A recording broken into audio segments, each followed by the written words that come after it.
Hi, Captain Steve for BoatTEST.com, and today I'm going to do a features inspection and performance evaluation on the all-new 40PC from Leopard. Now, this is the third generation of power cats from Leopard, and what that means is that these are boats that were made as dedicated power cruisers. They're not sailboats converted into power. So let's do our inspection first and take a look at how they've done.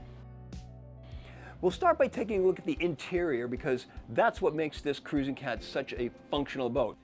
This layout drawing does a good job of putting all living areas in this boat in perspective. As you can see, the salon and galley are right in the middle of the ship. The port and starboard are the staterooms with the owner's suite to starboard. Now the galley is located aft, right in between the salon area and the aft deck, so we're here conveniently serving both areas and it works really well. There's a nice open atmosphere thanks to all of the windows surrounding the area. They're vertical, so it cuts down on the glare and the greenhouse effect, and they're actual glass, so we're not going to get hazing. 6-foot 6-inch high overhead supplements that open feeling. Now the features of the galley: Corian countertop in an L shape. There's a stainless steel sink recessed into that Corian countertop. There's a dish drying area. Now that's an important feature because you don't always want to use the dishwasher. You just have a couple of dishes, clean them off, put them in the drying area, good to go, no electricity, no water waste. There's a induction cooktop, convection oven, storage, and there's additional storage under the deck. And then my favorite feature, a full-size refrigerator. I can't stress how important something like this is on a cruising boat. It's not a small compact refrigerator. There's filtered water, and this filtration system gets carried over to the refrigerator. Now, some thoughtful features about this galley. First of all, nice pull-out trash receptacle, and it's a large size, not small. Pull-out pantry. And this storage area gets kind of deep, but it's easily accessible.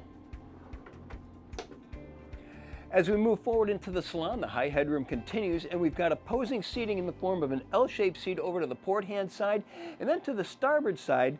You know, you see a lot of builders that will try to squeeze a love seat into this, and it really just doesn't work, so why not commit to this single seat? And I have to say that it really works. It's a nice opposing seating atmosphere.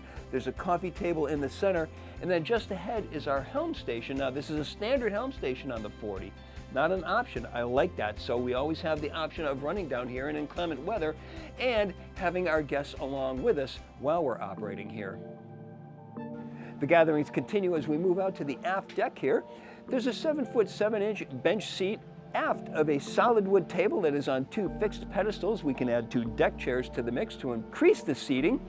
Even with the table and seating, there's still plenty of additional room in this aft deck for gathering, and safety is enhanced by the 29-inch high bulwarks to both sides. All of this is under the protection of the overhead 7 feet 7 inches off the deck. One very important aspect to all of this that I like, you're able to walk behind this couch all the way across the transom to both swim platforms.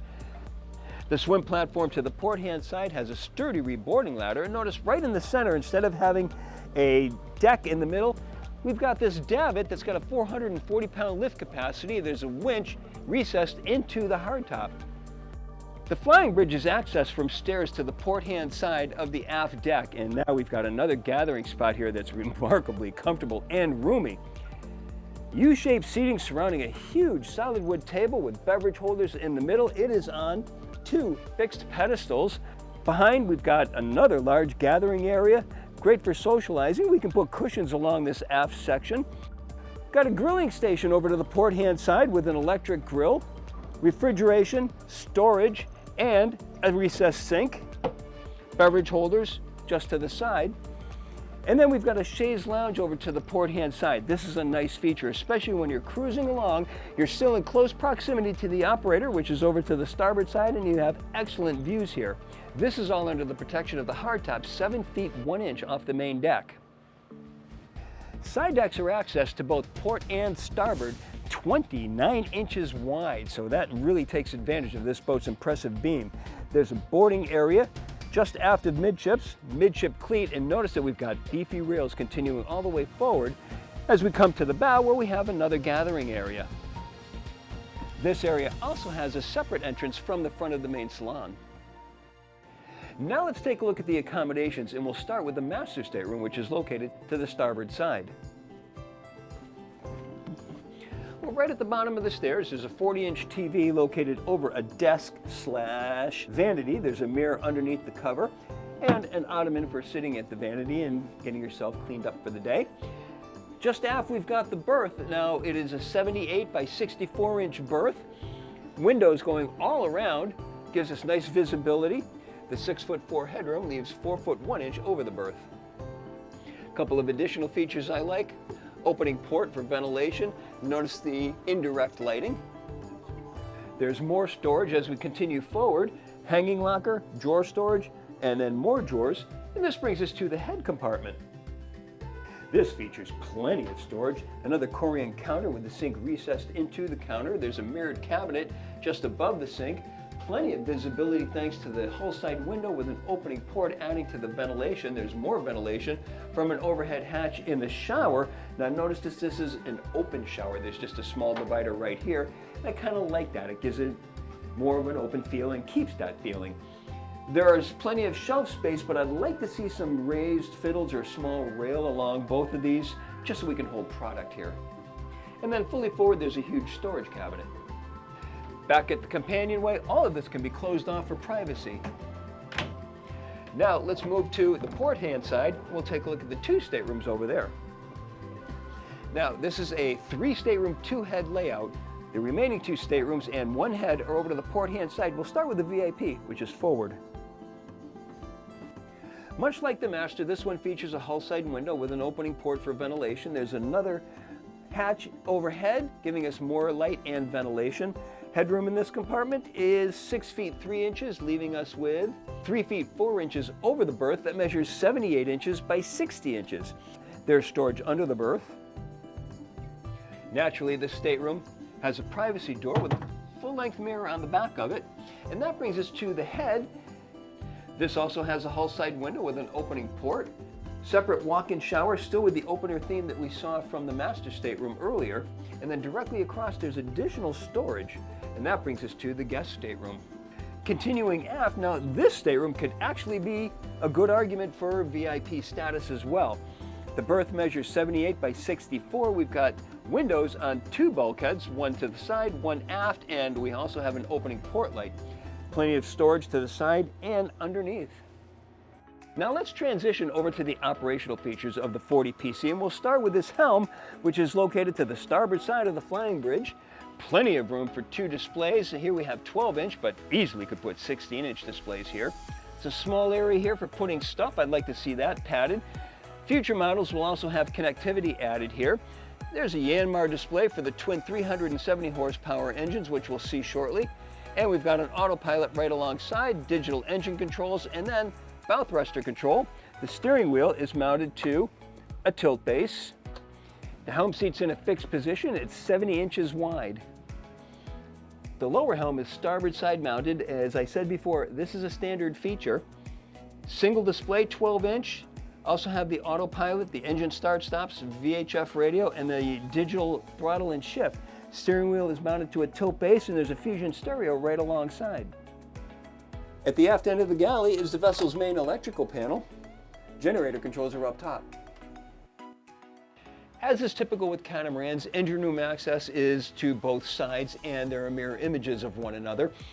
Standard engine is a 250 horsepower Yanmar. Here we have the 370 horsepower installation. Batteries just alongside. Fuel filters just below the batteries. In a position easily changed, we can see that these engines are shaft drive. Battery switch right alongside the stairs.